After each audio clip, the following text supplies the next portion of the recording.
Hello there, John Miller, osteopath. Here again, I'm going to show you some exercises you can do to loosen your pectoral muscles using one of these looped TheraBands. Okay, I like to use these because these give you a continuous tension throughout the muscles you're working, and they can also be used to stretch you as well. So what we're going to do today is we're going to start by warming up the shoulder joint. That's both the AC joint, the glenohumeral joint, and the scapular-thoracic joint around the back. And we want to try and activate the muscles behind the back, okay, to loosen off this pectoral, okay. Simply because if I was a contractor muscle, the muscle that works in the opposite direction, okay, has to relax. So if I just do that with my arm, you see this contracts, and this is nice and loose underneath. And vice versa, if I tense this muscle up here, this becomes nice and loose on top.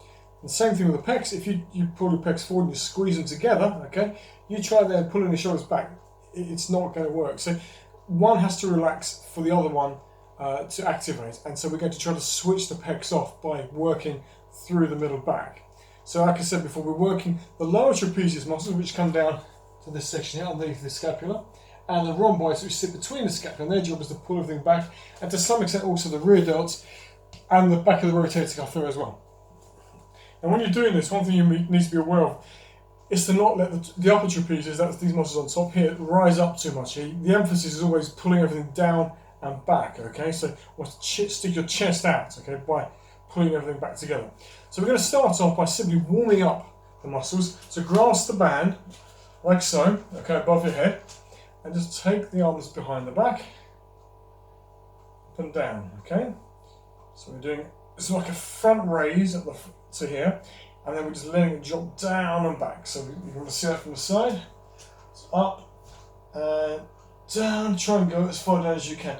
This in itself is actually an excellent exercise just for mobilizing the shoulders and keeping everything tight around the back. If you don't have much time for anything else, this on its own can be sufficient sometimes. You can do this every day, you can do it throughout the day.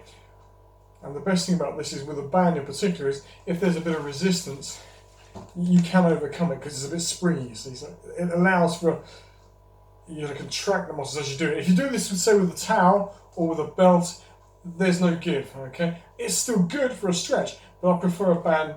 That's my personal preference. So anyway, try some of these first. Do as many as you feel loosens it off.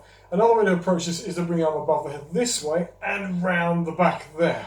And then follow around again the other side and back round. I've seen this done before, also with broomsticks and things. Can be very effective as a shoulder warm up before you go to the gym. I used to use it a lot myself.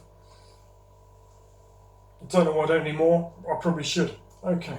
Again, from this angle you can see me coming round here, so you can see the position of the arms like that. And really slow down. When you get to a bit that feels a bit tight, really hold that position in there, providing, of course, your body will let you. I mean, don't force it. If it's really sore, you want to avoid that. But if there should be a mild bit of size, just very subtly enough for you to get into. So when you finish doing it, you'll feel looser. Right, after you've done that, you want to try and do some pull-aparts. So pull-aparts are simply grasping the band just beyond the shoulder width apart. And the key to this, remember, like I said before, is keeping the shoulders down and back, okay? And pulling the band to the centre of the chest and back to the middle again. But when you do this, really squeeze your shoulders back. So you can see here, really here, okay? And don't use your lower back, so don't lean into it. It's all from the middle back, pushing the chest out, okay? So like that, okay? That's good. And there, okay? If that's a little bit if there's so much irritation on the shoulder, one thing you can do is change the hand position and turn to a supinated grip this way around. Is a lot easier. Sometimes it's easier, of course, if you've got a double band like I have, just use one length rather than a double length. Same thing, shoulders down and back, and pull it apart to here. If you look at the position of my arms, they're forming the letter W, okay? So we call these W pull-aparts, and these are really good because they work the rotator cuff a little bit more, especially the external rotators of the shoulder. And the same thing, really squeeze, you can everything back there. Squeeze your shoulder blades together and release, okay? So again, do as many as you feel comfortable. I mean, ideally, you want to be looking at a minimum of 10 repetitions with these, and if you can do beyond 20, that's fine. But don't exhaust yourself, because these little tiny muscles don't want to be exhausted. You want to be able to come back to this again the following day, or if you need a break, give it a bit longer. And one other thing you can do as well, just to help release the pectoral muscles, is by just pulling through, getting this shoulder back passively. Okay, so I'm going to attach this band here onto the edge of a window hook, okay, or a door handle if you want.